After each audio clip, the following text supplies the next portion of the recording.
Assalamualaikum warahmatullahi wabarakatuh. Siapakah yang ingin mengetahui besarnya penderitaan saat sakaratul maut? Pedihnya tidak dapat diketahui dengan sebenarnya, kecuali oleh orang yang telah merasakannya. Kita pada saatnya nanti akan merasakan kepedihan itu. Jika badan seseorang mengalami luka, bekas kepedihan fisik itu akan menjalar sampai ke ruh. Jika ia terbakar, rasa sakit yang dialami badan akan terasa jua oleh ruh. Di saat ruh dicabut dari badan, rasanya akan menenggelamkan semuanya. Ruh yang ditarik dari badan, dicerabut dari tiap urat badan, ditarik perlahan dari urat saraf, dari sendi-sendi, dari pokok setiap rambut dan kulit, dari ujung kepala hingga tapak kaki. Semua tergambar betapa menyakitkannya. Manusia pada hari itu benar-benar kepayahan. Seorang penyair pernah berkata tentang sakaratul maut. Sungguh kematian itu lebih sakit daripada pukulan dengan pedang, gergajian dengan gergaji, dan guntingan dengan gunting. Sakit fisik hanya akan terasa jika ada ruh di dalamnya. Sebab, rasa sakit pada fisik sejatinya dirasakan oleh ruh. Lalu, apa jadinya jika ruh itu sendiri yang dicabut? Sungguh akal manusia pada saat itu benar-benar kacau balau. Lisan telah dibisukan, tak sanggup berkata apa-apa tanpa pertolongan Allah Subhanahu wa Ta'ala.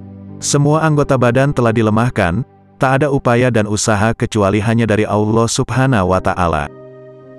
Berikut ini adalah proses pencabutan ruh dari tubuh seorang hamba yang mukmin, dan penjelasan tentang jawaban setiap anggota tubuh pada saat ruh akan dicabut. Di dalam khobar dijelaskan, ketika Allah yang Maha Luhur menghendaki untuk mencabut ruh seorang hamba yang mukmin, maka datanglah malaikat maut dari arah mulutnya untuk mencabut ruh darinya. Lalu, keluarlah zikir, yang biasa diucapkan ketika hidupnya dari mulutnya lalu mengatakan, "Tiada jalan bagimu dari arah ini, telah lama sekali lisan hamba ini digunakan untuk berzikir kepada Tuhannya." Malaikat maut pun kembali kepada Allah yang Maha Luhur, lalu mengatakan, "Wahai Tuhanku, hambamu mengatakan ini dan ini," lalu Allah yang Maha Luhur menjawab, "Cabutlah dari arah lainnya." Malaikat maut pun datang dari arah tangan, keluarlah sodakoh, yang biasa dilakukan ketika hidupnya, lalu mengatakan, "Tiada jalan bagimu pada tangan ini, sesungguhnya hamba ini menggunakanku untuk banyak bersedekah, mengusap kepala anak yatim." Kemudian, malaikat maut datang ke arah kaki, lalu kaki itu mengatakan, "Tiada jalan bagimu dari arahku, sesungguhnya hamba ini menggunakanku untuk berjalan menuju sholat jamaah, menjenguk orang sakit, majelis ilmu, dan belajar." Malaikat maut pun datang ke arah telinga, lalu telinga berkata, "Tiada jalan bagimu dari arahku, sesungguhnya hamba ini menggunakanku untuk mendengar Al-Quran, azan, dan zikir."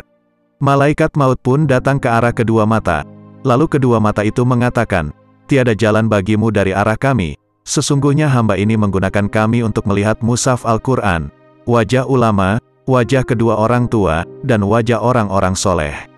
Malaikat maut pun kembali kepada Allah yang Maha Luhur, lalu berkata, "Wahai Tuhanku, sesungguhnya hambamu mengatakan ini dan ini." Kemudian, Allah yang Maha Luhur pun menjawab, "Wahai malaikat maut, tulislah namaku pada telapak tanganmu dan perlihatkan kepada ruh hambaku, sehingga dia mengetahuinya." Malaikat maut pun keluar lalu menulis nama Allah pada telapak tangannya. Dia pun memperlihatkannya kepada ruh hamba itu. Lalu ruh hamba itu menerimanya. Lalu keluarlah ruh hamba itu karena berkah nama Allah. Maka hilanglah darinya pahitnya waktu terlepasnya ruh dari tubuh. Dalam khobar lain dijelaskan, ada 5 perkara yang merupakan racun mematikan, dan 5 perkara lainnya adalah obatnya, yaitu dunia adalah racun yang mematikan, dan zuhud adalah obatnya. Harta adalah racun yang mematikan, dan zakat adalah obatnya. Perkataan adalah racun yang mematikan, dan zikir kepada Allah adalah obatnya. Seluruh umur adalah racun yang mematikan, dan taat kepada Allah adalah obatnya. Semua bulan adalah racun yang mematikan, dan obatnya adalah bulan Ramadan. Dalam khobar lain dijelaskan, ketika seorang hamba jatuh pada waktu-waktu terlepasnya ruh dari tubuh, maka akan menyeru orang yang menyeru dari arah Tuhan yang Maha Pengasih, "Tinggalkanlah dia sehingga dia bisa istirahat sesaat." Ketika ruh telah sampai pada dada, maka orang yang menyeru itu berkata, "Tinggalkanlah dia sehingga dia bisa istirahat sesaat." Begitu juga ketika ruh telah sampai pada kedua lutut dan pusar, orang yang menyeru mengatakan hal yang sama. Dan ketika ruh telah sampai pada tenggorokan, datanglah seruan, tinggalkanlah dia, sehingga anggota tubuh sebagian berpamitan dengan sebagian lainnya. Lalu, mata satu berpamitan kepada mata lainnya, kemudian ia mengatakan, semoga kesejahteraan tetap terlimpahkan kepadamu sampai hari kiamat. Begitu pula halnya dengan kedua telinga, kedua tangan, kedua kaki, dan ruh pun ikut berpamitan kepada tubuh. Maka kami memohon perlindungan kepada Allah agar terhindar dari berpamitannya iman kepada lisan, dan kami memohon perlindungan kepada Allah agar terhindar dari berpamitannya makrifat dan iman kepada hati. Lalu, tinggallah kedua tangan tak mampu bergerak, kedua kaki tanpa mampu bergerak, kedua mata tanpa mampu melihat, kedua telinga tanpa mampu mendengar, dan tubuh tanpa ruh. Dan jika saja lisan tertinggal tanpa iman, dan hati tanpa makrifat kepada Allah, maka bagaimana jadinya keadaan seorang hamba di dalam liang lahat? Hamba itu tidak dapat melihat seorang pun.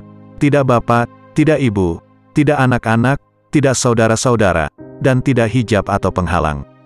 Lalu jika dia tidak mengetahui Tuhan yang Maha Mulia, maka dia merugi dalam kerugian yang besar. Imam Abu Hanifah berkata, waktu yang paling banyak merampas iman dari seorang hamba adalah waktu terlepasnya ruh dari tubuh. Semoga Allah menjaga kita semua dari terampasnya iman di hati, di saat lepasnya ruh dari tubuh. Wallahu a'lam bishawab.